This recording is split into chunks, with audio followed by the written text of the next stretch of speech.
The same fate. I do not know if it's just always been there or something I only noticed as I grew up. As of late, it's become more present. I just call him the shadow.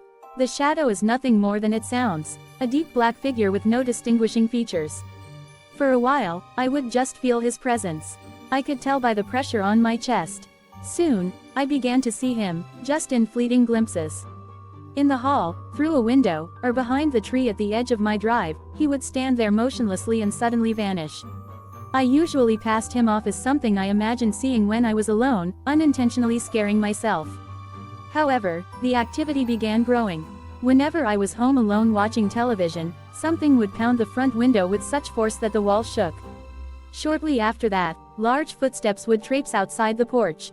As more time went by, the footsteps would sound as if charging at where I was seated. Another time, I was driving home at night from a friend's and had my radio off.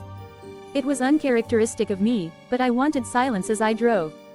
To get home, however, I had to drive down a street with relatively no light or residential housing. I felt uneasy, so I stretched out my arm to the power button of my radio. Just as I lifted my arm, I heard the three most distinct loud laughs into my ear. I was such a low register, I don't think a human could possibly recreate the sound I heard. I shook nervously the whole way home. One night, I turned groggily in my bed. Instead of a white wall, I found a black hand reaching for my face. My reactive scream caused my roommate to wake up. As soon as she stormed in demanding an answer, the hand was gone. After this, the activity ceased for quite some time. The shadow hadn't made any appearances in months, and this was such a relief. I continued on my day-to-day life. Then one night, I had the most vivid dream of my life. I had walked into my house when I noticed a strange woman in my kitchen.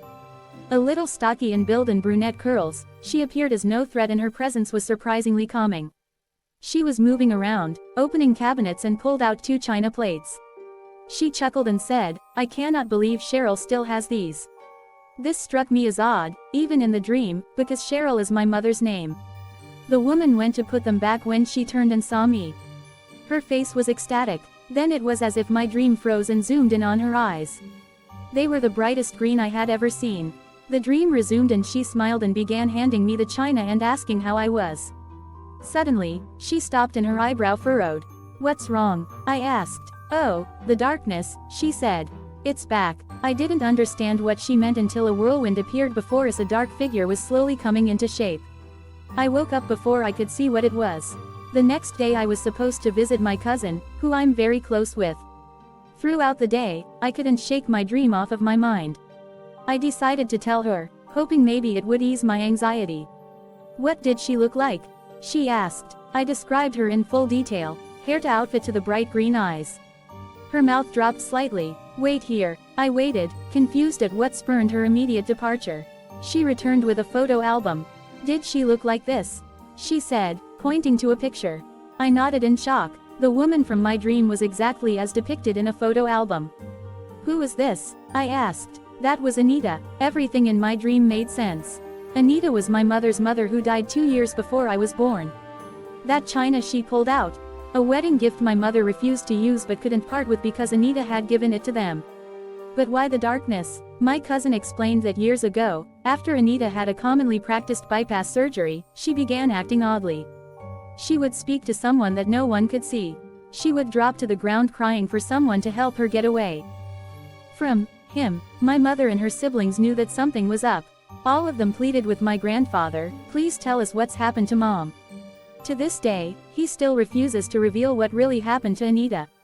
Most of the family still secretly holds a grudge against him for keeping this to himself. But no one talks about it. I probably wouldn't have even heard the story if not for my dream. Every family has its secrets. Some embarrassing, others more sinister. I only hope that our secret doesn't cause me to live in fear of the unknown shadow until death.